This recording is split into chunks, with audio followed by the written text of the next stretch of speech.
Hello friends, इससे पिछले वाले वीडियो में हमने देखा अक्षांश और देशांतर रेखाओं के बारे में और ग्लोब पर अक्षांश और देशांतर रेखाओं की स्थिति और जो मुख्य अक्षांश रेखाएं हैं उनकी विशेषताओं के बारे में हमने देखा। आज हम इस वीडियो में बात कर रहे हैं मुख्य जो देशांतर रेखाएं हैं उनके बारे में।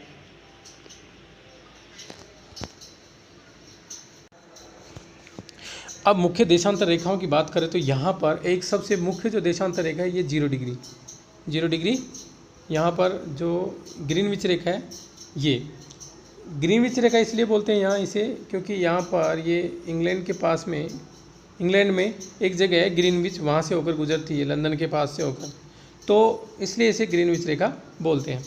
तो इसके बाद में ये एक मुख्य देशांतर रेखा ये हो गई और इसके बाद में है 180 डिग्री देशांतर रेखा, ये 180 डिग्री ये वाली, ये लास्ट वाली और इधर ये लास्ट वाली, ये मुख्य देशांतर रेखा है। अब एक और मुख्य जो देशांतर रेखा होती है वो हर अपने देश की एक मुख्य देशांतर रेखा होती है। जैसे भारत की है यहाँ पर, अपने इंडिया की यहाँ पर 82.5 डिग्री पूर्वी देशांतर रेखा। पूर्वी इसलिए बोलते हैं हम क्योंकि जितनी भी जो देशांतर ये पूर्व में स्थित है, ग्रीनविच रेखा के पूर्व में, ये सारी पूर्वी देशांतर है और इधर पश्चिम में है वो सारे पश्चिमी देशांतर है। देशांतर रेखाओं में हम 3 जो प्रमुख देशांतर रेखा है उनके बारे में ही बात करेंगे और इनका हमारे लिए क्या महत्व है ये बात करते हैं हम। जो 0 डिग्री है ये यहाँ पर, ये बिल्कुल सेंटर में है, बिल्कुल उत्तर से और दक्षिण बिल्कुल सेंटर में है। तो यहाँ पर हम बात करते हैं कि ये जो समय रेखा है ये कैसे है। 0 डिग्री जो देशांतर रेखा है ये प्रमुख देशांतर है और इसके द्वारा समय का निर्धारण कैसे होता है।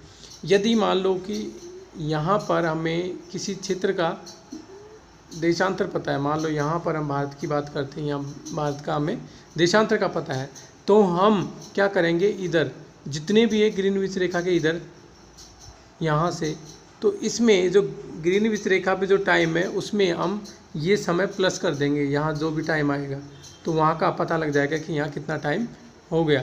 और यदि हम इधर जाएं तो यहाँ माइनस कर देंगे, यहाँ पर तो हम प्लस कर देते हैं और इधर हम माइनस कर देंगे। जैसे मान लो यहाँ पर 12 बज रहे हैं ग्रीनविच के पास, तो यहाँ पर हम क्या करेंगे, इसमें से माइनस कर देंगे 12 में से, तो यहाँ पर इसका समय का निर्धारण हो जाएगा। अब हम बात करते हैं यहाँ पर अंतर्राष्ट्रीय तिथि रेखा की। यहाँ पर तो अंतर्राष्ट्रीय जो तिथि रेखा है इसके द्वारा दिनांक यानी तिथि का निर्धारण होता है। जो तिथि का निर्धारण होगा वो 180 डिग्री देशांतर रेखा है उसके द्वारा होगा। ये 180 डिग्री देशांतर रेखा और ये देशांतर रेखा ये एक ही है, ये मैप में खुली हुई है, इस वजह से ये ऐसे दिखाई दे रहा है, लेकिन ये पूरा हम ग्लोब में इसकी स्थिति देखें तो ये एक ही है। तो ये अंतर्राष्ट्रीय तिथि रेखा कहलाती है, IDL इंटरनेशनल डेट लाइन भी इसे बोलते हैं। अब हम बात करते हैं जो प्रमुख एक और है, हर देश की अपनी एक प्रमुख देशांतर रेखा होती है जिसके द्वारा समय का निर्धारण होता है। ये हमें ध्यान रखना है कि देशांतर रेखा के द्वारा ही समय का निर्धारण होता है। जो जितनी भी ये देशांतर रेखाएं हैं ये इनके द्वारा ही समय का निर्धारण होता है। ये कैसे कि जैसे मान लो कोई देशांतर रेखा है इधर है, जितनी भी देशांतर रेखा है, अब मान लो यहाँ से और यहाँ इसके बीच में एक देशांतर रेखा है, तो जो सूर्य की जो रोशनी है यदि यहाँ से यहाँ तक ये पहुँचने में, मतलब इसे ये जो सूर्य है इधर है, यहाँ पर है ऊपर, तो इसकी रोशनी इस पर पड़ेगी, तो यहाँ पर यहाँ से इसके सामने ये एक देशांतर इसके सामने उसी स्थिति में आने में 4 मिनट लेती है। मतलब एक देशांतर पार करने में 4 मिनट, 2 देशांतर पार करने में 8 मिनट, 3 देशांतर पार करने में 12 मिनट। तो हमें ये ध्यान रखना है कि एक देशांतर पार करने में कितना समय लगता है, 4 मिनट। अगर कोई हमें बता दे कि भाई किसी भी देश का जो देशांतर निश्चित है, कि मान लो बता दिया कि मान लो हम भारत की बात कर लें कि भारत का जो देशांतर है वो 82.5 डिग्री है। अब 82.5 डिग्री है तो हमें पता कैसे लगेगा कि भारत में कितना समय हो रहा है। तो हम यहाँ देखते हैं, मान लो कि ग्रीनविच पे यहाँ पे 12 बज रहे हैं, ग्रीनविच पे 12 बज रहे हैं मान लो दिन के, मान लो दिन के 12 बज रहे हैं, तो हम इधर यहाँ का समय कैसे निर्धारण करें। देखो मैंने यहाँ भी बताया आपको कि एक देशांतर पार करने में 4 मिनट, तो ये 82.5 डिग्री पूर्वी जो देशांतर है उसे हमने मानक समय मान रखा है। तो ये ऐसे होगा कि 82 इंटू हम 4 कर लेंगे, ये हो जाएगा 328, और एक देशांतर में 4 मिनट होते हैं, तो आधा देशांतर और बचा ना, ये 82.5 है, तो आधा देशांतर में कितना टाइम लगेगा, 2 मिनट, तो ये हो जाएगा 330 मिनट। अब यदि हम 330 मिनट को 330 मिनट को हम 60 से डिवाइड कर दें तो घंटे आ जाएंगे। जैसे करके देखते हैं हम, यहाँ आ जाएगा 5.5 घंटे, ये हो जाएंगे 5.5 घंटे। 60 से हम इसे काट देंगे तो 5.5 घंटे आएंगे यहाँ पर। तो यहाँ पर यदि 12 बज रहे हैं, ग्रीनविच पे 12 बजते हैं, तो भारत में यहाँ पर प्लस करेंगे, इसका मतलब ये दिन के 12 हैं, तो प्लस करने पर कितना समय आएगा।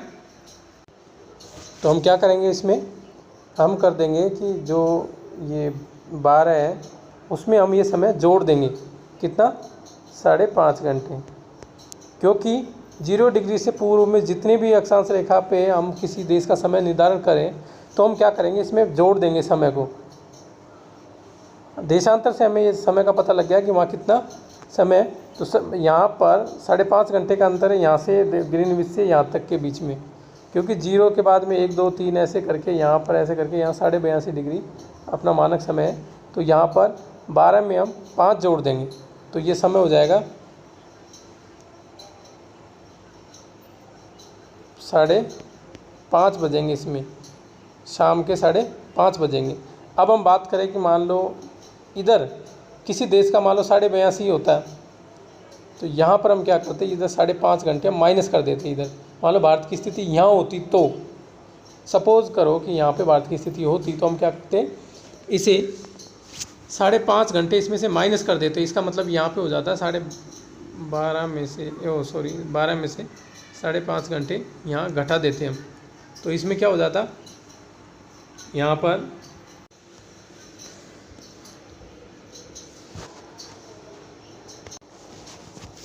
यहाँ पर 6:30 बजते, जैसे 12 में से माइनस करेंगे 5.5, तो यहाँ पर बजते हैं 6:30, या ऐसे लिख दो, इस तरीके से 6:30 बजते, क्योंकि हमने माइनस कर दिया। इधर के समय में हम माइनस करेंगे और इधर के ग्रीनविच से पूर्व की तरफ हम प्लस करेंगे, ये हमें ध्यान रखना है। ये जो यहाँ पर ग्रीनविच रेखा है, तो इधर ये 5:30 बज रहे थे, यहाँ पर हमने बताया था यहाँ पर 5:30 बज रहे थे, क्योंकि हमने यहाँ जैसे दिन के 12 बज रहे हैं, तो दिन के 12 बजे के बाद में हमने 5.5 घंटे इसमें और जोड़ देंगे, तो ये शाम के 5:30 बज जाएंगे, शाम के 5:30। और यहाँ पर मान लो दिन के 12 बज रहे हैं, तो यहाँ सुबह के 6:30 बज जाएंगे। क्यों? क्योंकि 12 में से हम माइनस करेंगे 5.5 घंटे, तो यहाँ 6:30 बज जाएंगे। अब हम बात करते हैं अंतर्राष्ट्रीय तिथि रेखा की। अंतर्राष्ट्रीय तिथि रेखा यहाँ पर ये जो दिखाई दे रही है, ये अंतर्राष्ट्रीय तिथि रेखा है। ये एक टेढ़ी मेढ़ी लाइन है। अब ये टेढ़ी मेढ़ी लाइन क्यों है, इसके बारे में मैं थोड़ा बता दूं कि यहाँ पर क्या है, अंतर्राष्ट्रीय तिथि रेखा है, तो ये 180 डिग्री देशांतर रेखा है, तो इसे अंतर्राष्ट्रीय तिथि रेखा बोलते हैं। इसके द्वारा जो डेट है अर्थात तिथि का जो निर्धारण होता है, इधर अलग तिथि होगी और इधर अलग होगी।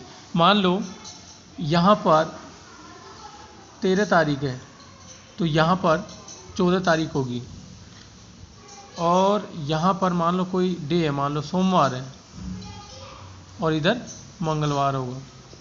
ये ध्यान रखना, इधर ये अमेरिका का क्षेत्र है और ये इधर रूस वगैरह का ये पार्ट है, ये रूस का पार्ट है ये। तो इन दोनों के इनके बीच में जो ये एशिया है और उत्तरी अमेरिका है, वहाँ से होके इसके बीच में से होके निकल के प्रशांत महासागर के बीच में से होती हुई ये निकलती है।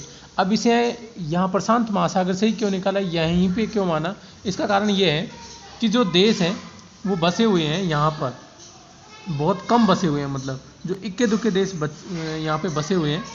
तो इस वजह से यहाँ पर ये अंतर्राष्ट्रीय तिथि रेखा मानिए। तो ये मोड़ा इसलिए है कि यहाँ पर जो देश हैं यहाँ पर इनके अलग अलग द्वीप थे यहाँ पर, ये इधर, ताकि अगर ये सीधे ले लेते तो एक ही जो देश है उसके मान लो किसी देश का विस्तार है इधर, तो आधा विस्तार तो इधर है और आधा इधर, तो यहाँ अलग डेट होती और यहाँ पे अलग डेट होती। इस वजह से इसे जगह जगह से मोड़ा गया है।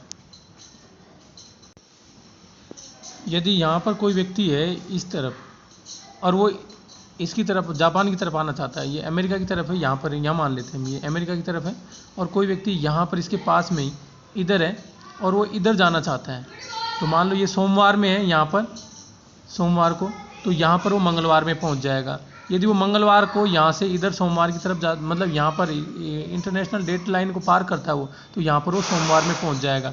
मतलब जो मंगलवार में है वो व्यक्ति अपने वापस पास्ट में चला जाएगा, यहाँ पर सोमवार में पहुँच जाएगा, और जो सोमवार में है वो व्यक्ति अपने यहाँ पर इधर मंगलवार में अपने फ्यूचर में चला जाएगा। तो यहाँ पर ये अंतर्राष्ट्रीय जो तिथि रेखा है इसके बारे में हमने देखा, और ये अंतर्राष्ट्रीय तिथि रेखा तिथि का निर्धारण करती है। और मैं वापस आपको रिमाइंड करवा दूं कि यहाँ पर हमने मुख्य जो देशांतर रेखा है, दो मुख्य देशांतर रेखा है और एक और मुख्य जो देशांतर रेखा है जो अपने हर देश की एक देशांतर रेखा होती है उसके बारे में हमने अध्ययन किया। तो पहली जो देशांतर रेखा जो हमने 0 डिग्री देखी थी, यहाँ पर ये जो 0 डिग्री है हमने यहाँ पर इसके द्वारा देखा कि यहाँ इसके द्वारा समय का निर्धारण होता है, इसके द्वारा समय का निर्धारण किया था हमने 0 डिग्री के द्वारा।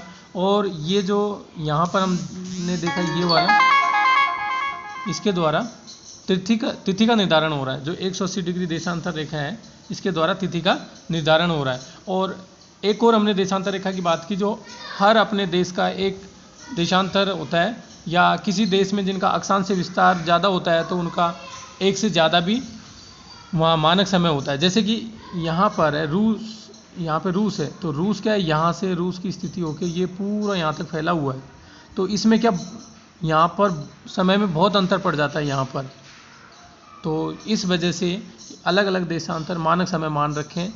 तो रूस में लगभग 11 मानक समय, और सबसे जो अधिक मानक समय वो माने गए फ्रांस में, वो सबसे ज़्यादा फ्रांस में, फिर रूस में माने गए हैं 11। तो फ्रांस में कितने, 12, और रूस में 11। और यहाँ पर हमारे जो इंडिया है उसमें ओनली एक देशांतर माना गया है। जो भारत का मानक समय है ये यहाँ पर इस इमेज में देख सकते हैं हम, यहाँ पर ये भारत के लगभग मध्य से गुजरती है। यहाँ पर ये 82.5 डिग्री पूर्वी देशांतर, ये पूर्व की तरफ है, पूरे जो देशांतर ग्रीनविच से जो इधर पूर्व की तरफ है वो सारे पूर्वी देशांतर माने जाएंगे। तो ये पूर्वी देशांतर है, 82.5 डिग्री पूर्वी देशांतर यहाँ पर है। ये हमें ध्यान रखना है कि ये 82.5 डिग्री जो पूर्वी देशांतर रेखा है ये 5 राज्यों से होकर गुजरती है। पहली तो यहाँ पर उत्तर प्रदेश, दूसरा यहाँ पर ये मध्य प्रदेश, यहाँ इसके टच होके जाती है बिल्कुल यहाँ बॉर्डर से होके, और तीसरा यहाँ पर हो जाएगा छत्तीसगढ़, और चौथा यहाँ पर हो जाएगा ओडिशा, और 5वां आंध्र प्रदेश। तो ये भारत के 5 राज्यों से होकर गुजरती है 82.5 डिग्री पूर्वी देशांतर रेखा, और इसे भारत का मानक समय माना जाता है।